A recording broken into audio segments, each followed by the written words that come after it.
Good morning and welcome to Waking Up with Don. Today I have Debbie Norred in the studio.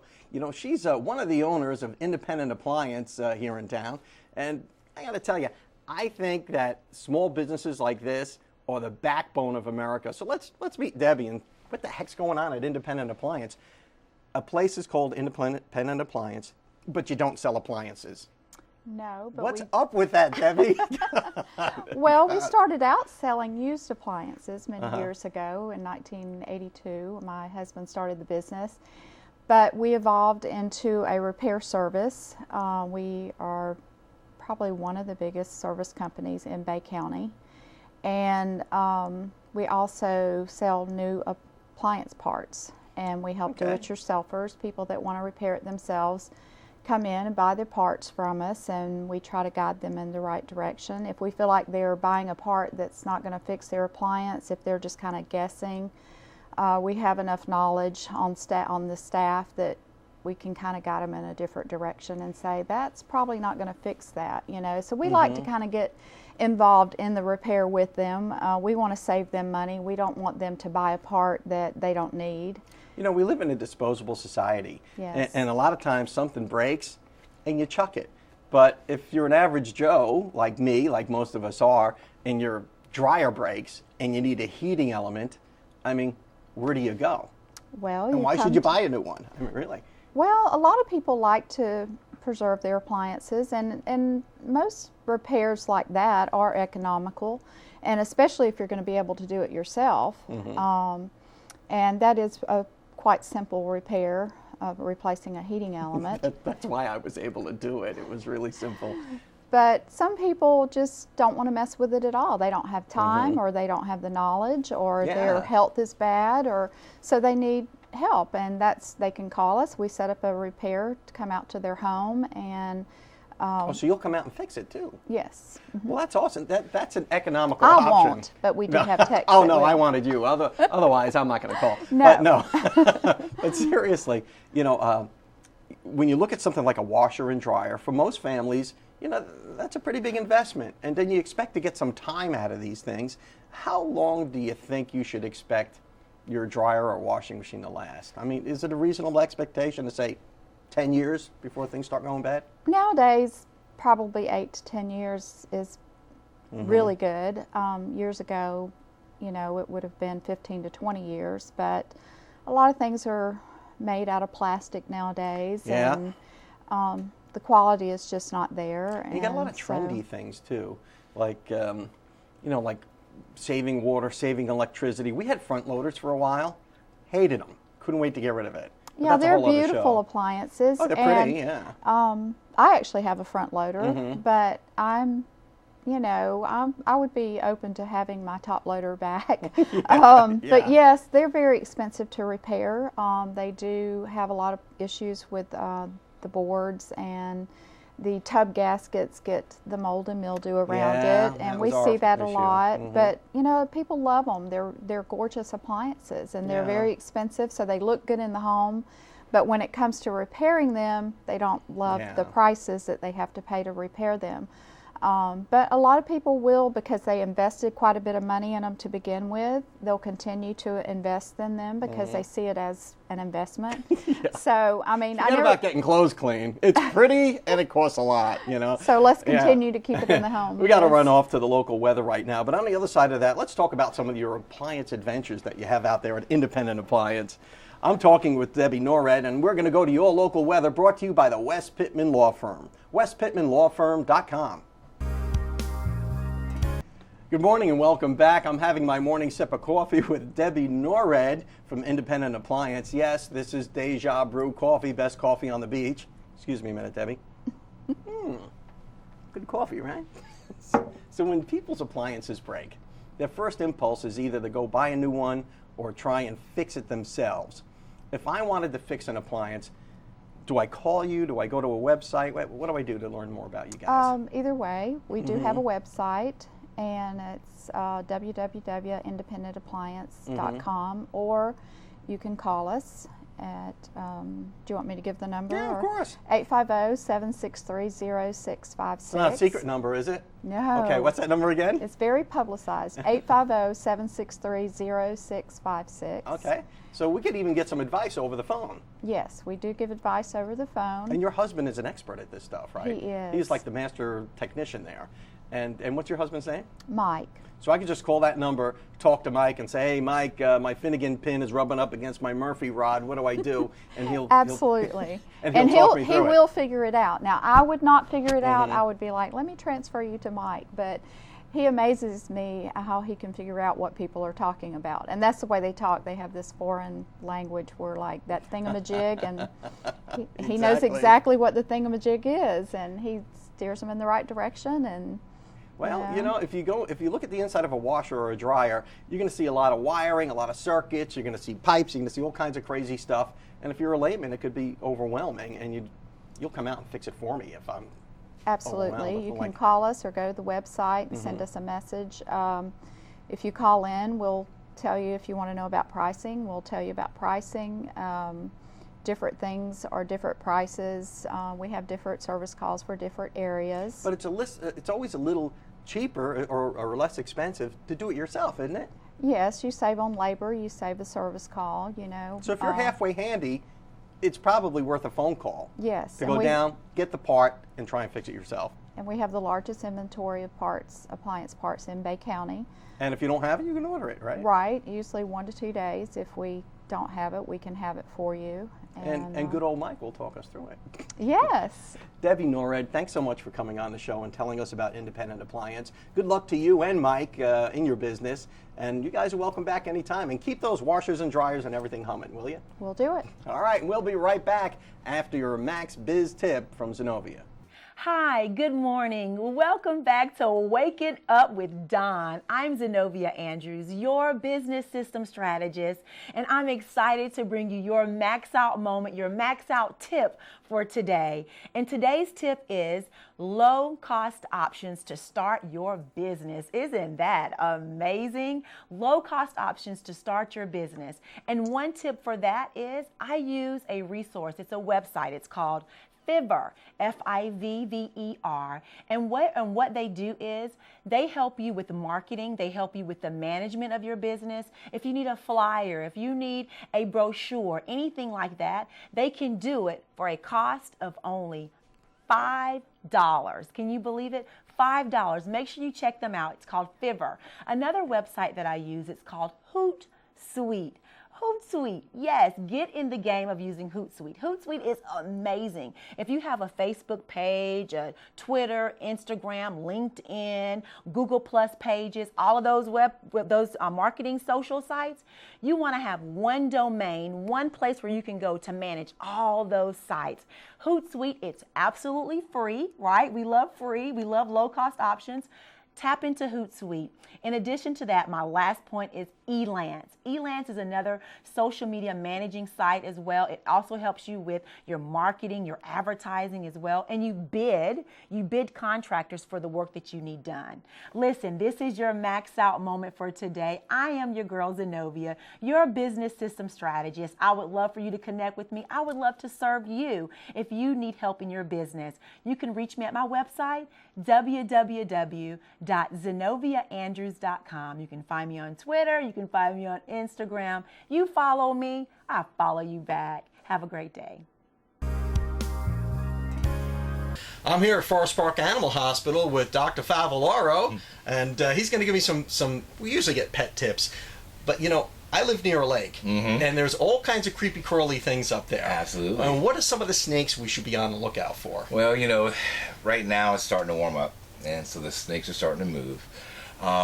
So, you know, I'm starting to see turtles walking all over the place, and the roads and frogs, and, you know, the ducks are all hatching right now. So the snakes have all this food. You know, not that they eat a lot of turtles, but just you start to see stuff moving. So first, before we start talking about the kind of snakes we need to be worried about, let's talk about some of the things that we need to kind of watch out for to stay away from snakes, because we all like to take our dogs out to the beach, and so there's not a lot of snakes out there. But let's say we want to go on a hike, we want to go through the woods, we have a reserve behind our house, or we want to go through this big field.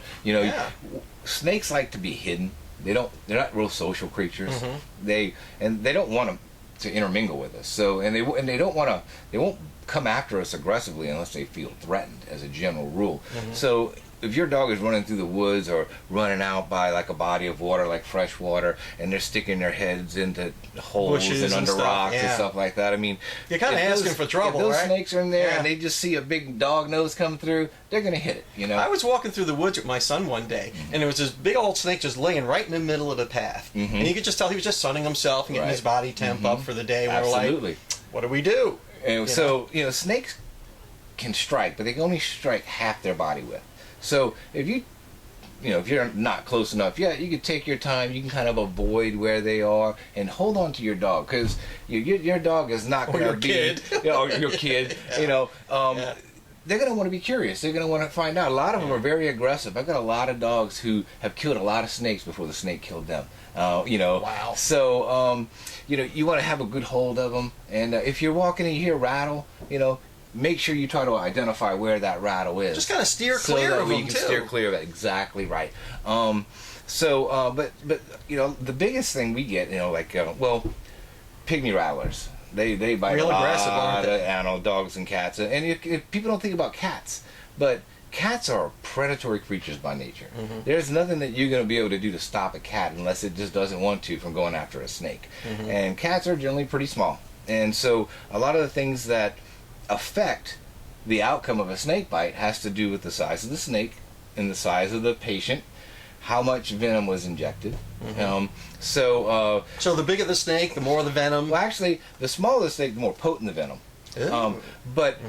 And the more scared the snake is, the more venom they're going to put in. So a lot of them, Really? 25% are dry bites. They just hit, and actually no venom gets put in. And then some of them, they don't get a whole lot. Generally, if the snake feels like it's going to die, Cornered. it's called an agonal bite. It's going to put a ton of venom into So if you. you're chasing a snake, You're asking and for it. he's aggravated, he's pumping up the venom. He's Yeah. getting ready for you. Yeah. But if you just happen to stumble onto a snake, you just try to keep back and keep your distance and stay out of their personal and zone, it's I all suppose. rules of thumb. I certainly wouldn't, trust it. I mean, and a lot of times you just don't know how close you are to them. So they see you way before you see them. They see you still coming. You don't see them. You're seen as a threat. So you might get hit, and you weren't threatening anything, but not through their eyes. But if you put yourself in their shoes, if they had legs and feet and shoes, but if you put yourself in the snake's place, Right. you're this big creature walking along, and they're Right. this little thing on the ground. So And, things like, so we've got cottonmouths in this area. We do have coral snakes, but not a lot of them have been seen in this area. And coral snakes, their fangs are more towards the back of their mouth, so they almost have to gnaw on you a couple of times before they sink it in. But they produce a neurotoxin, and it takes about 2 to 8 hours to kick in. But when it does, it's in trouble. So you want to be, seen right away. And that's another thing. If your dog get bit by a snake, one of the most important factors in the prognosis of treatment is the sooner you get treated, the better. So if you get a decent bite or a lot of venom put in, you don't want to wait until your dog's face is, wait a couple of hours, before the party's over to bring your dog to the vet. if you suspect your dog has been bitten, just bring him in. Even if it's a dry bite, it's the safest way to go. And we do have anti-venom that we can give sometimes, but that's not cheap. Say you get 2-3 bottles of anti-venom, and anti-venom costs $400 or $500 a bottle. They can get expensive. So not all dogs get any venom. I mean, I've been practicing for 19 years. I think I've used it 3 times. And I think I've only, now I'm sure when I usually see a dog that comes in for a snake bite, most of those dogs, 80-90% of them, live with no problem. Some Where of are the them might dogs have usually bitten? Is there a certain area of the body? They bite them on the nose? face and arms, almost always. Very rarely on the sides. Sometimes on the back legs, but it's almost always the face. Yeah, because they're sniffing around. Absolutely. Sure. So, so the best thing you can do is don't let your dog put itself in a position to get bit by just running around crazy, sticking its nose under rocks and holes and bushes, particularly during this time of year. If you do come across a snake, do everything you can to avoid it, not agitate it. And if your dog does get bit by a snake, call your veterinarian immediately. So that's sound advice. I mean, just keep your dog, out of that atmosphere. Keep your eyes open and keep your pet under control. Yes, sir. Thanks a lot, Dr. Fob. Thank you. And we'll be right back after these messages. Welcome back to the show. I have a couple of actors here in the studio from the Kaleidoscope Theater in the way of Maurice and AJ, who are going to be in a play called The Liar. Now, which one of you is the liar? That would be me. AJ. You're the liar. So you're like a pathological liar in Yeah, this? yeah. He lies all the time. He has ulterior motives all the time. You say he because that's not really you. That's your character. that's right? Well, I've done my fair share of lying, but I guess we all wouldn't. have, I wouldn't yeah. say it's pathological. But yeah, he mixes himself in all kinds of shenanigans. So Even when he doesn't have to lie, he lies. Okay. Now you're the guy who tells the truth in the play, right? Right. I'm the guy who pretty much sets the whole stage for the audience to let them know what's going on. And I'll end up being a servant for hire. He hires me, and I end up telling him, hey, I can't lie. So give me a little background on the play, Maurice. This is a historical type setting. Yeah, it's 1600. It's based in 1643, Paris, France. The best way to describe it is it's like a spoof of Shakespearean plays. Say if Mel Brooks or Keenen Ivory Wayans wanted to do a play like this, this would exactly be their play. It is really hilarious. yeah, and it's a little bit different because it's actually written in pentameter, Right. which is a 10-syllable lines that rhyme. So it's spoken in verse, almost, my. but it's all modern language. Right. And like we use watches in it. we have cell phones. I mean, all Okay, kind of compact mirrors. So you have to suspend disbelief Right. for a while Right. to really get into this play. Right. It's very farcical almost. Yeah. But it sounds like a lot of fun. It is. It Yeah. is. We're having trouble just getting through the play on the read-through without laughing. I mean, we crack each other up all the time. There's a lot of physical comedy in it. Well, that's great. Now, when is the play open? The 30th of May. 30th of May. Yep, and it opens runs up. through June 15th, so for 3 weekends. That sounds like big fun to me. Now, are you both experienced actors, or you're amateurs, or how would you describe yourself, Maurice? I'll say I'm an amateur. I've had some experience with plays and being on stage. You would never know it, though. He's very natural in the role. I know, he's so natural here. It's almost like he's actually sitting on the couch. Yeah, yeah. What an actor. I'm a great impersonator. How about you, AJ? I actually started acting in middle school and through high school, and I was in the drama program, and this will be my 5th show at Kaleidoscope. So, I mean, it's what I love to do. You know, it's the best kind of way to spend my time. I know. I got to tell you, I think every kid has been in some sort of high school or middle school production, and you always have great memories of that stuff. Yeah. And the funny thing is that you guys do it. You don't do it for the money, obviously. Right. You do it for the passion of the art, Right. and it's just a great gift to give to the community out there at the Kaleidoscope. We have to run off to a break right now, but on the other side of that, I want to talk about actors and acting and how people get involved in that at Kaleidoscope Theater. We'll be right back after these messages. Welcome back to the show. I'm here with a couple of liars. No, just one liar and one truth teller from the Kaleidoscope Theater. I've got AJ and Maurice, who are going to be in the production called The Liar. And I really look forward to seeing that. Do you think I can score some tickets? Anyway. Oh, yeah. We'll work something out. You're going to hook me up? Yeah, my people will call your people. Okay, all right, that's good. It's good to have people, isn't it? You know. So your first acting experience, how old were you when you first started acting? 6th grade. 6th grade. So that was yeah. 12, 13, something like that. And you have a passion for it. Oh, yeah. I mean, it just was it's like pure fun. Isn't it? yeah, it's second nature. Yeah. Now, how about you, Maurice? You were 7th grade. 7th grade was I your was first 11. acting experience. So, and I guess it was a school play, I'm It was. assuming. Yeah. Yes, right here at Panama at Everett. At Everett Middle School? Yes. Oh, yeah. So you started. So Everett Middle School, you're doing a good job with the acting program. So all you guys who went to school with me, you remember this play, Mrs. Claus to the Rescue. Remember that one? How could you forget? Bringing back a lot of memories now. Mrs. Claus to the rescue. Yeah, I was in the Leprechaun's Pot of Gold in 4th grade, I think. You know, yeah. PS 26, Staten Island, New York. Yeah. Ah. Like I said, Johnson was president then, so TV was just invented. You know. Right? But so you guys do this for the fun of it, but it is hard work too, isn't it? It is. Yeah. I mean, it's fun, but there's a lot of memory work. Yep. And then you say this play is in pentameter, which is a little extra dimension of memorization, I Right. would imagine. Yeah. It's not like you ad-lib much. You really can't. No. You know, it's got to Yeah. be word for word because It has to rhyme. Yeah, So and has it's got to be fit. 10 syllables. Right. Yeah. So I mean, it breaks a couple of times, but I mean, it's pretty demanding. Yeah. I mean, if I flub on this show, you know, I could always kind of gloss it over with a little, you know, jocularity or Yeah. a little aside or something. But you're doing this verse, this basically poetry, Right. in front of a bunch of people. There's no room. There's no margin for error there, is None. there? And it's really. a lot of rapid fire. So it's a lot of like back and forth. So it's Yeah. got to be spot on. It's fast. How long did you rehearse to get this down? We still rehearse. Still rehearse? Yeah. Okay. We've got, This I is know gonna be we've got 9 interesting rehearsals left. About Yeah. I'd say 6 weeks. About 6 weeks? Well, Yeah. you know, but Yeah. that's 4 days a week. 4 days a week, so that's intense. That's like a full-time job almost. isn't Yeah. it?